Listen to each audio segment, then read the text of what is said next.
嚟到呢度見到間學校，見到座樓咁樣咧燒到咁，即係我自己都好扎心，同埋係仲未接受到咯，即係有一段時間係咁，所以而家就好啲嘅，係啦，過咗一段時間嚟，而家都3個月啦，咁我到好多做地區支援咧，去同啲教會行區咧，咁我就第一次再翻嚟啦，咁樣應該係個零月之前開始啦，咁我就可以叫做重新再踏足呢個地方啦。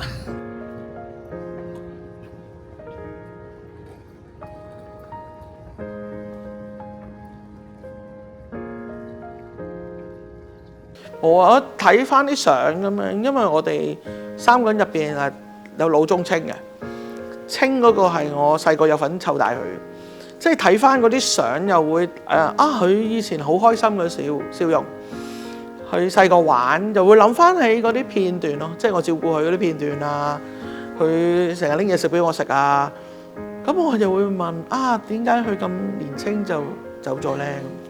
咁就會諗翻起嗰時開心嘅片段。令我更加傷心嘅，其實係即係點解會咁？咁當我哋睇相簿嗰時咧，其實睇就見唔到嘅。咁嗰刻啦，咁有盼望喎咁樣。咁但係即係我哋都登記咗我哋唔見咗屋企人嘅單位啦咁樣。咁我哋諗住起身啦，咁咪再等消息咯。咁跟住就警方就話你哋唔好喐住啦，唔好喐住啦。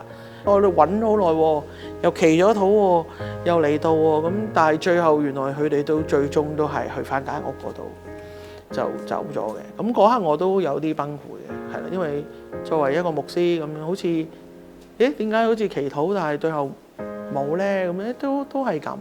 嗰刻會有少少質疑嘅，一個好實物嘅一個記錄咁啊，即係記錄過呢度發生過一個好大嘅災難。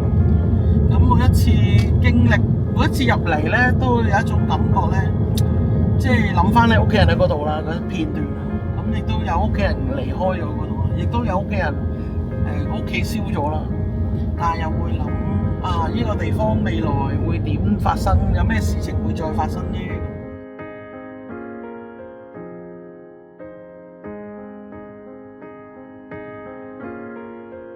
見住自己住嘅地方木屋區就全部着晒火咯，係啦。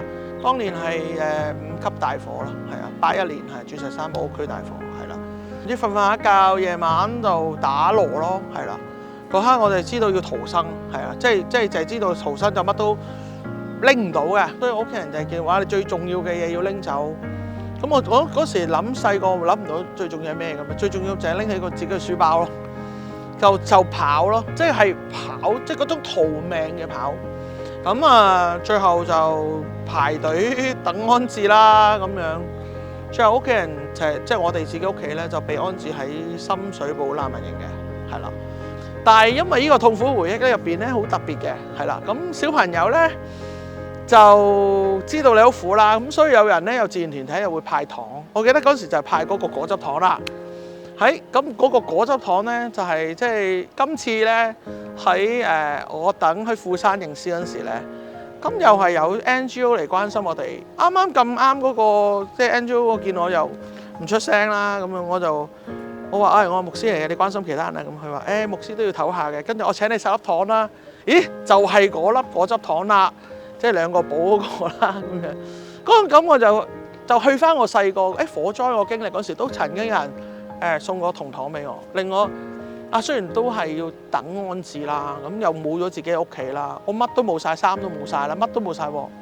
咁但係原來都有人愛錫嘅，亦都有人去關注啦。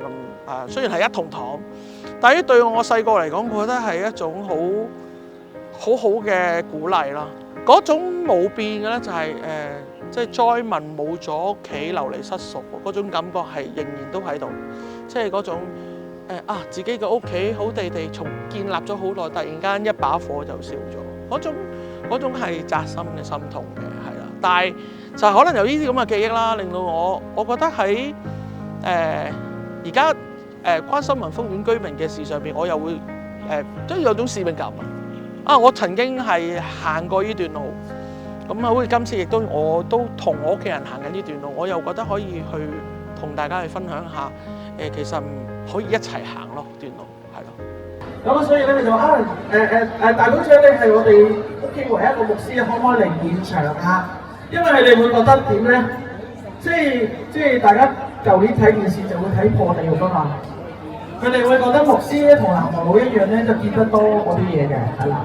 咁所以咧屋企人咧就因為我哋收到消息咧，將會咧警察就話可以咧去睇相嘅。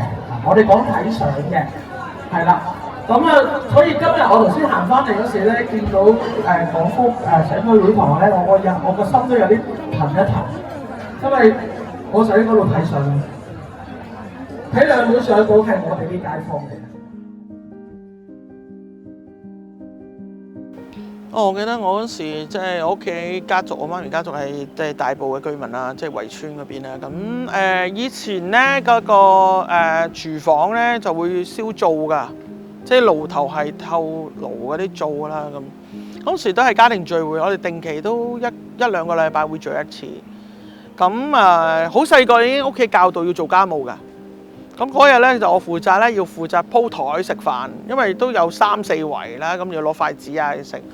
咁呢個筷子左嗰啲筷子咧就喺個灶隔離，咁個灶就喺一度，個筷子就喺度。個灶隔離咧有個坑渠口，咁個灶上面咧就蒸緊魚，係啦，蒸緊魚。咁我屋企人咧就蒸完魚之後咧，咁啊要洗個灶，要煮第二啲餸。咁可能我得8歲比較矮啦，我喺個灶隔離咧就攞緊筷子嘅。咁屋企人咧就諗住即係蒸完魚攞走條魚，就將個鑊咧拎起啲水倒落個坑渠啦，就咁倒落去。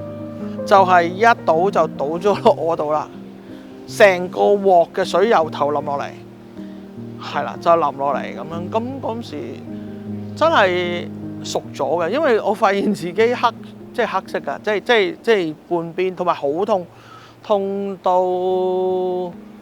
係即刻想掹晒啲衫㗎。其實係狂掹啲衫就跑出個廳嗰度啦，即係去個廚房跑出嚟。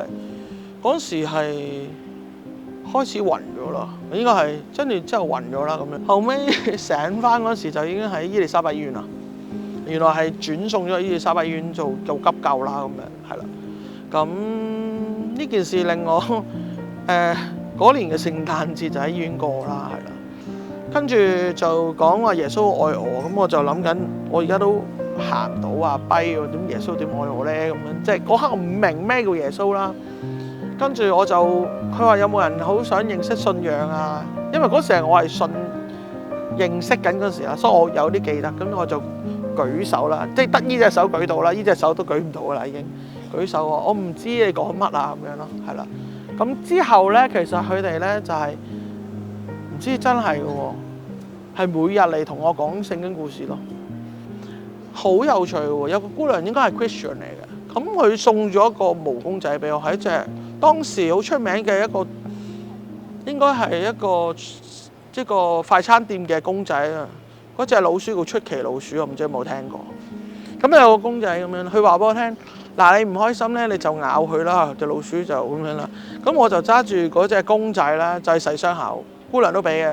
咁我就洗傷口就咬咗老鼠，呢隻老鼠俾我咬到爛晒，係啊，真係咬到爛咗。跟住姑娘又攞翻去幫我縫，又再咬咯。最後嗰隻公仔係爛嘅，都拎咗翻屋企嘅，係啊，即係，咦？原來都有人陪我行，仲有有個公仔為我犧牲咗嘅，我手上都有啲傷痕到今日。但係我而家體會係一個上帝嘅印記，俾我知道喺呢一度當中咧，上帝都同我同在。因為我就係因為呢次嘅受傷咧，我好認真去醫院度咧，去認識我哋嘅信仰，我耶穌呢個信仰。但係呢種痛係唔係自己嘅痛咁簡單，係原來我嘅信仰入邊耶穌陪我痛過嘅。個感覺啊，我覺得有種使命感嘅，係啊，因為嗰隻真係陪有一班大埔嘅牧者陪我喺度行區祈禱，咁喺度望翻呢間學校嗰陣時嘅感覺，當然嗰刻個腦咧即刻出現翻嗰日嘅情景嘅，但係我又覺得好似耶穌喺當中，即係陪我哋咯，同埋我哋帶着使命同埋個禱告嚟到呢度，希望將呢一度嘅需要亦都話俾大家聽，又會回望咁啊！原來原來我嘅祈禱望翻代禱都係想揾翻佢哋3個出嚟。